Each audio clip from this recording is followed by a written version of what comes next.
Hello, YouTube family. This is the commuter coming at you, commuting to work as usual. But this is one of my first videos. I'm really on this channel, winning at life. Just want to look at things in our lives that can help us win every day. See, the winning in your life is not going to be based upon one major event. You win by taking measurable steps every day. And that's just what we're going to talk about. Like commuting to work on time. Like right now I'm running a little bit late because I had a couple of things that I needed to do. But you win at life by taking steps like getting to work on time. If you have a job, if you have a business, making sure you treat that business with diligence. If you are a stay-at-home mom, you're a student, whatever it is that you're doing, by being totally in the moment and totally involved, that's how you get to win. One of the major things that has been on my mind lately when I think about winning at life is how is it that certain people can attract what they want into their lives and certain people can't. I have been looking at things like the law of attraction and the good book. The Bible teaches us about faith, and there's just a lot of about life that we can learn when we look at all these different components, when we look at other people's lives, when we look at what is taught by the Bible, look at how God just influences us to core things into our lives as if they are not. So it is important that we have a vision. We have a vision of where we want to be. And in my study of looking at how to attract things into your life, I see that there's a portion of scripture that says that without a vision, the people perish. So having a vision in your life would determine whether you perish or whether you have that which you want to have in your life. So winning, as we talk about winning at life, one of the things that is of paramount importance is the fact that we need to have a vision. We need to have a goal in mind. There has to be a goal. We just can't move through life without having some sort of a goal. Whether it's a goal to make an extra amount of money this year, whether it's a goal to be a better husband, it's a goal to be a better father, it's a goal to be a better brother, a sister, whatever that goal might be, there has to be some sort of a goal. And then that goal has to be written down. If it's not written down on paper, first of all, it's better if it's written down on paper, because paper is smarter than you are. But on top of it being written down on paper, it has to be written on the tablet of your heart. You have to translate those the vision from words to images, and let those images create the vision of what you want to see achieved as if it's complete. If you're trying to buy a house, create the vision of the house you want to buy. Walk in it. Create it in pictures. Walk in it. Envision yourself in the master bedroom. Envision yourself in the master bathroom. Envision yourself in the basement. Envision yourself in the kitchen. Envision yourself in the foyer, in the living room, in the dining area, in the great room. Envision yourself in the whether you're looking for a home with 3 levels and a 2-car garage. Envision yourself working the length and breadth of it. Let those images let those words create pictures, and let those pictures be imprinted upon your heart. If you're if you're trying to get married, perhaps, begin to envision the partner you're looking for, how handsome he is, what kind of qualities he has, what kind of passion he has for life, what kind of passion he has for having a family, the values that you're looking for. Begin to create a vision of who that person is. Same thing for you men. Create a vision of how beautiful you want your spouse to be. Or if you're trying to buy a car, envision that car. Let the words translate into a vision. Let those words translate into images of what you want to create. And you see, as that image begins to create deeper and deeper, you will develop more faith. You will develop more assurance. Because one of the things about the law of attraction is that it's taught that you have to have absolute confidence. You have to have absolute confidence in what you're believing for. So you have to envision the thing, let it create images, and you have to have absolute confidence that you can call it into being. That you can call it into being. But it begins by creating those images and creating the vision of the thing and imagining yourself experiencing the reality of that thing. So if you're planning on perhaps having a perfect credit score, looking for those of you in the United States looking for an 850 credit score, begin to envision that 850 credit score.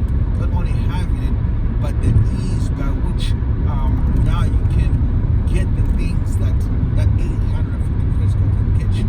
The low interest. Envision yourself buying a car with 0% interest. Envision yourself buying a home with the lowest possible interest rate. Envision yourself having whatever kind of credit card you want, an MX or a credit card with $25,000 limit, whatever it might be. Envision yourself experiencing what that reality will bring. Vision, being able to visualize the experience of what the goal is so vitally important. It's so vitally important because that is what help to bring that which is in the future into the present. You see that in the life of Abraham, that is what happened to him. Abraham began to visualize by looking at the stars in the sky, by looking at the sands on the seashore. He began to visualize what it would be like to be a father of many nations. And as he visualized that, God told him and said, look at the stars, as many as the stars are. That's how your children was. When he heard that, he had to now create these images and the visions of what it would be like to have children as many as the stars. He was told to look at the sand and the seashore. As many as the sands are, that's as many as your children will be. So he began to create these images and these visions of having millions and millions of descendants after him. And we're told that by the time the Jews and Israelites were leaving Egypt, there were over 3 million of them. So, I mean, can you imagine what 3 million people looks like? So, but it came about because Abraham began to create images and visions of what his descendants would look like. And that's the same thing with us. We need to create images and visions of what we want our future to look like. Whatever it is that we're believing for, whatever it is that we want to attract in our lives, we need to create the vision. We need to create the vision of what that looks like so that we can attract it into our lives, so that we can have the faith, the belief for it, to pull it into our lives. Because the thing with vision is that it creates the experience, and that's why vision is so powerful. It creates the experience in the present of what you are expecting to happen in the future. The scriptures tell us that faith is a substance of things hoped for. So that tells us that faith is substance. It's something that has substance to it. It's something that is tangible, something that you can touch, you can feel, and you can experience. And that's what belief is. Faith is belief. When you believe something and you have faith for it, it creates that tangible experience of you experiencing the reality of that which you are believing for, that which you have faith for, that which you are hoping for. Now, that word hope is important because it tells us that it begins with a level of hope. You can't go from faith and skip over hope. Many of us are trying to go straight into faith and are skipping over hope. It begins with hope. It has to begin with hope. When you see a nice car, when you see a business idea, when you see yourself healed, yourself delivered, set free from alcoholism or depression or whatever it might be that you want to believe for, you have to begin with hope. You have to begin with hope because hope will give you that initial push to say it's possible. Faith, hope will give that initial push that will cause you to begin to develop the faith. Because see, developing faith takes time. Developing belief takes time. Pulling that thing into your present, using faith, using belief, so that you can experience it, so that it can come to pass, takes time. But hope is something that can happen immediately. And once you allow hope to germinate that desire, that possibility, that initial reaction that tells you it's possible. It's possible that I can have this business. It's possible that I can graduate. It's possible that my finances can change. It's possible that my ministry can take off. It's possible that I can have the life that I dream of. It's possible that I can have influence and impact other people's lives. It's possible. Once you have that initial hope will feed you enough to say, oh, let me look at the possibilities. Let me look at what I can do. And then you can begin to take the next step of developing the faith. Because the faith needs to be developed. The faith faith comes by hearing and hearing by the word. So faith needs to be developed because it comes by hearing. You have to then, and part of that hearing is the words that you speak over what that future will be, and create the images of what you're believing for, and translate those images into visions that are moving pictures of you walking into the reality of what it is that you're believing for. That would develop faith. Beginning to speak to yourself. Beginning to speak to yourself. Because look at what happened to Abraham. His name was changed from Abram to Abraham, so that he can begin to call himself father of many nations. He began to speak that. Create the vision in his mind and in his heart of the picture of him being a father of many nations. Not just a father of a family, but a father of many nations. He began to envision himself, envision his offsprings.